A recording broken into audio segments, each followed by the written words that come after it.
This is the new Toyota Corolla, and it's a little bit like the Russian city of St. Petersburg. They both had their names changed to alter their image, but that didn't really work, so they went back to their original names. St. Petersburg was called Leningrad for a while. The Toyota Corolla was called the Auris for a while.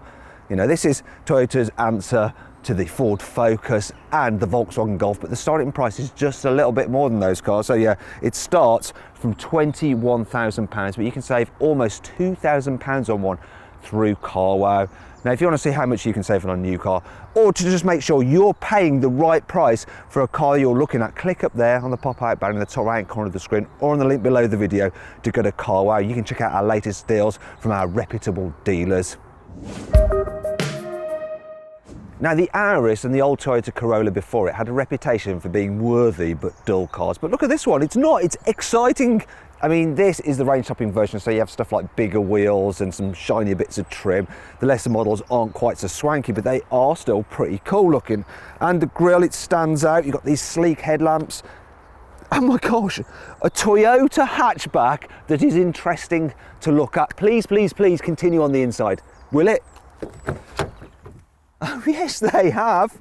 I really like the look of this interior. It's got so much unique style to it. Quality is pretty good as well. It's all nice and squidgy. Things feel solid too. And then there's the switches, they're nicely damped. Even the climate control switches, nice feel to them. Metal edges on them as well. You've got sweeping metal trim here, metal effect trim here. But then there are a few Toyotaisms. For instance, this bit of plastic here is cheap. Also, what's with this difference between the dash and the door top? I mean, I could probably store a bottle of water up there. Yes, I can. And then there's this, look, so this is super squidgy, this armrest, really nice when you're driving, but this central armrest is hard as you like. And then there's some other Toyotaisms, the way buttons are grouped in a kind of random fashion. Down here's all your driving buttons. Yet over here, there are some more driving related buttons. And the automatic high beam function is over there, yet the rest of the lights are up here on the stalk. And then there's this, look. So this is an area, I think, for your mobile phone, but it doesn't fit a mobile phone particularly well. In terms of other storage, look, you can fit bottles in there. Storage under here isn't so great. There is a 12-volt socket. The door bins are okay. I can just about fit a really big bottle in them, so it's passable. And the glove box, if you try and hurry it, it goes, no! I'll take my own time, thank you very much. Can't fault the driving position though, it's absolutely brilliant. It usually is on Toyotas, to be fair. Decent amount of adjustment in the steering wheel, and of course you can alter the height of the driver's seat if you're short, and push it all the way down if you're very, very tall, and then there's plenty of headroom, and you can slide it all the way back as well. So it's not a problem to get comfortable. And my favourite thing about these seats, classic Toyota again, is this, the release mechanism for the backrest, so you can just go straight down and back up without having to do it on a ratchet like you have to on most European cars. Another thing I love is the steering wheel itself. It feels quite expensive, and it's leather coated regardless of which model you go for. And that brings me on to the car's equipment list. The Corolla range kicks off with the Icon, and it gets an 8-inch touchscreen, heated seats with adjustable lumbar support for the driver, and dual zone climate control. There's also semi-autonomous driving tech, so it's a cruise control system which will use radar technology to keep you a safe distance from the car in front, and it'll even steer to keep you safely in lane. And it's amazing that you get that right across the range. The next level up is Icon Tech, and that adds some extra gadgets such as parking sensors, a reversing camera, and auto park, so it'll do the steering for you to get you into space. It also adds inbuilt satellite navigation for the infotainment system and a larger digital screen for the driver, which shows more information than the standard smaller screen. To all that, the design adds some styling upgrades such as rear privacy glass. Excuse me. You also get some side skirts to make it look more sporty. It also adds LED fog lights. At the top of the range is the XL, which is what this car is, and it has 18-inch alloy wheels, bi-LED headlights, and a snazzy satin surround for the grille. There's comfy, body-hugging sport seats too, and red stitching on the dash. And keyless entry. However, all these extras are a little bit superfluous. Really, the sweet spot in the range is the Icon Tech, as it has all the kit you really need. The last thing to talk about here in the front is the tech itself. So the infotainment system isn't very high resolution, but at least it's colourful. The menus are laid out clearly and you get plenty of physical shortcut buttons, which is handy. Also, it's pretty logical, but the screen isn't very responsive to your touch. It can be a bit slow. You can control certain things with voice commands, but it's very limited what you can actually do with it. It is easy to input a destination into the sat-nav, but it takes a while for the system to calculate a route and to add a waypoint. Now for me, the biggest problem with this infotainment system is the fact that it doesn't come with Apple CarPlay nor Android Auto.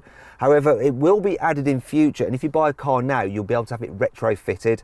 Moving on to the digital driver's display, you can look through different menus and go through different functions. However, the information you can see on there isn't quite as extensive as you can get with VW's digital driver's display on the Golf, though you do have to pay extra for that. Now, if you want to see my full in-depth video review of the Volkswagen Golf, especially because it's got a better infotainment system, click up there on the pop-out banner in the top right-hand corner of the screen or on the link below the video. Now, let's move on to the Auris's back seats. And the first thing to note is that the rear doors don't open all that wide.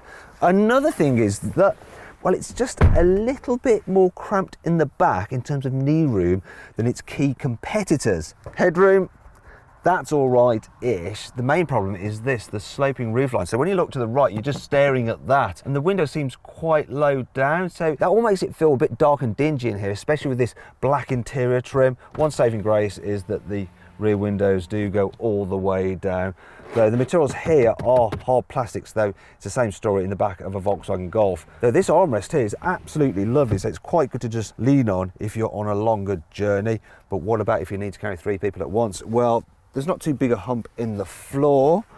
The middle seat, when just sat here on your own, is just about all right. However, with 2 people either side of you, the narrow body means that it feels really cramped for shoulder space. Also, the people on the outer seats will have a bigger problem with that sloping roofline because their heads will be rubbing up against it. And if they've got long legs, they'll really notice that limited rear knee room as well.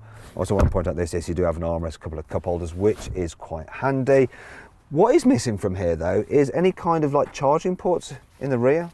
It's like kids are going to be back here and they're going to want to charge their mobile devices. You do have some backseat pockets which are a bit flimsy, but will hold an iPad. In terms of fitting a child seat though, well, yeah, the Isofix covers, they're quite easy to remove. Fitting the child seat itself is okay, but it's hard to maneuver it into the back seats, once again because of those rear doors are quite small and because of the limited space back here. And if you have 2 child seats in the back, there's no way you can fit someone in between them. Right, fine, let's talk about the boot. So in terms of the actual capacity, it's a little bit smaller than a Volkswagen Golfs and a Vauxhall Astras, and quite a bit smaller than a Honda Civic. In fact, if you want to see my review of a Honda Civic, click up there on the pop-out banner in the top right-hand corner of the screen or on the link below the video. Anyway, for most people, this size will still be just about okay. Now, yeah, I should point this out, look, there is a bit of a load lip here and the bumper extends quite a way, so you do have to hoik things out and over. But this boot, as it is, doesn't tell the whole story. If you can notice here, there's some ridges. So you can get this car with a space saver spare wheel, and then you get a cover, and then there is no boot lip really, because then you get this false floor. Without it though, look, when I fold the rear seats down, you get this huge ridge, which isn't ideal, is it? So yeah, speak to your dealer and make sure you get that thing fitted. In terms of other practical features though, yeah, there's some tie down hooks there and there. There's also a little hook there where you can hang a shopping bag off. Now, with the seats folded, there is space for a bike with its wheels attached. Also, 2 large boxes will fit across the back seats, and there's space for 8 smaller boxes and a couple of soft bags, so it's actually all right. And if you put the seats back up, underneath the load cover, there's space for 1 large suitcase, 1 small suitcase, and if you want to fit a baby buggy, it'll go there on its side as well. You'll easily fit a set of golf clubs in the boot as well, but there's no place to store the load cover if you want to take out the car. So yeah, you can either leave it there or just do what I sometimes do and just chuck them into the bushes like that. Now then, it's time for the Car Wow 5 annoying things about this car. The definition of the reversing camera is pretty low resolution, and there's guidelines for parking. They don't actually move when you turn the steering wheel, so they're not actually that much help. If you have the 2-litre hybrid version of this car, because the engine is slightly bigger, the 12-volt battery has to be moved from the front to the rear, which means it actually eats into the boot space. You have a bit less load capacity, and so there's no way I'll be able to sit quite so comfortably. In most cars, if you want to turn off the parking sensor so it stops beeping, such as when you're filming about how bad the reversing camera is, you just press a button. On this car though, you have to go into a menu use the buttons on the steering wheel and turn it off that way, and it's all a little bit of a faff.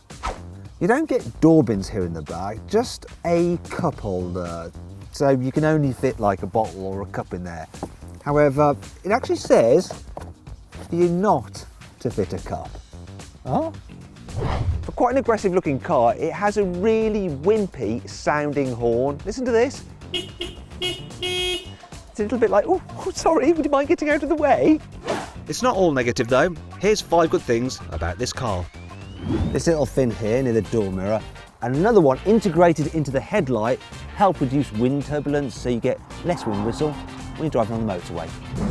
A lot of cars of this size have a torsion beam rear suspension where the 2 rear wheels are joined by a beam, and that means they're not so good at going over bumps because they are attached. More expensive versions of certain cars of this size have independent rear suspension. However, all versions of the Toyota Corolla have independent rear suspension, so they're just better at riding down the road smoothly. Oh, yeah, this new Corolla is 60% stiffer in its body than the old Auris, and that should make it feel more sturdy. The car gets loads of the latest safety kit to stop you having an accident. For instance, it will automatically brake if it thinks you're going to reverse into something such as your presenter. You get a 5-year warranty, which is 2 years better than most manufacturers offer. Plus, Toyotas do have a reputation for being pretty reliable anyway. You can get the Toyota Corolla with 3 different engine choices. So the entry level one is a 1.2 litre turbo petrol, and that's fine for just nipping around town.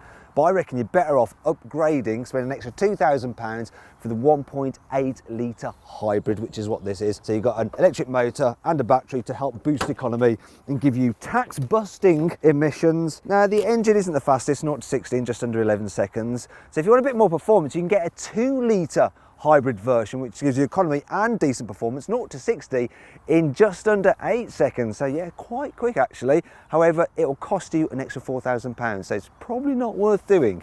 Now, what is worth doing is going onto CarWow and plugging in the details of the car you want. So I've plugged in the details of this 1.8 litre hybrid XL version of the Corolla, and I've got an offer back from one of our reputable dealers for £25,000, so saving of £2,000 over list. So if you're thinking about buying a car such as this, go and check out our configurator to make sure you're getting a good deal, and you can do that just by clicking that pop-out banner up there, or by following the link below the video, or just Google Toyota Corolla CarWow. Let's see what this new Toyota Corolla is like to drive in town. So one of the best things for me about this hybrid version is that you can drive around at slower speeds on electric power alone for short distances. So it's really super quiet, and then if you need a burst of speed, the engine comes in to provide some added propulsion. It's all quite smooth. Of course, you've got the automatic gearbox, which is just smooth as well. And so the suspension over bumps, it's not bad at all. Yeah, speed humps aren't an issue in town. Even really bad surfaces such as this here don't upset the car that much. It just deals with them without fidgeting too much. Right, and let's see what this Corolla is like to park. Now, as you're slowing down, the first bit of braking actually recharges the batteries, and that can make the brakes feel a little bit grabby. What I'm going to do is put the auto parking on, so it's looking that way for the space. Let's see when it finds it. I'll put it into reverse now. Take my hands off the wheel, and the car should automatically park. Let's see how it gets on this system. It's telling me to carry on going backwards. The sensors are doing their thing, and it's got it into space. There we go. And then stop and forwards. Oh, I just want to try something. There we go. Yes, it did it. Thank God! It applied the brakes automatically because it thought I was going to hit the vehicle in front. Now, I could have got into that space quite easily myself. Yeah, trust me. Now, if I had been doing it myself, one of the issues I might have had is the fact that the visibility from these pillars isn't great. There's quite a thick rear pillar there as well. Finally, let's check the manoeuvrability by going round this mini roundabout. So this Corolla actually has quite a tight turning circle. It's a little bit better than on something like a Volkswagen Golf. So yeah, it makes it really easy to just like nip about in traffic around town and do U-turns and stuff. This new Corolla is really comfy to drive on the motorway. So the seats, they're great. It's quiet really as well, not too much wind noise or road noise. The only problem is when you put your foot down in a hybrid.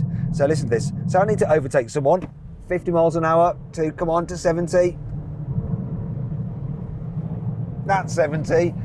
Now, it wasn't the fastest, but it wasn't the slowest either, but that noise you get from the automatic gearbox of the hybrid, it does just kind of drone on a little bit.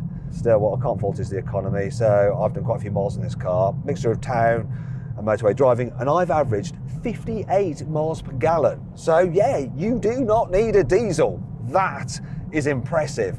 For me, the biggest surprise about this Toyota Corolla is what happens when you get on a twisty road, because it's actually really good. So it steers sharply, it stays flat, it grips well in the corners. It's not quite a sporty feeling as a Ford Focus, but this is a car that people who enjoy driving will enjoy driving. Now, if you want to be sure you're paying a fair price on a Toyota Corolla, click on the pop-out banner just up there in the top right-hand corner of the screen, or follow the link below the video to go to Car Wow to check out the best offers from our trusted Toyota dealers. So then, what's my final verdict on the Corolla? Should you avoid it? Should you consider it? Should you shortlist it? Or should you just go right ahead and buy it? Well, it's not completely perfect, but it's still a really, really good car. And if you're looking for a great value hybrid hatchback, yeah, you should just go right ahead and buy it. I hope you enjoyed the video. If you did, give it a thumbs up. Now, did you agree with my verdict? Let me know in the comments below, and of course make sure you subscribe to this channel and hit the bell icon to turn your notifications on. If you want to watch another video, check out my in-depth review of the Ford Focus down there, or down there for my review of the Volkswagen Golf versus the Focus and the Kia Ceed. And if you want to see how much you can save on a Toyota Corolla, almost said Avensis then, click on the box over there to make sure you're paying a good price.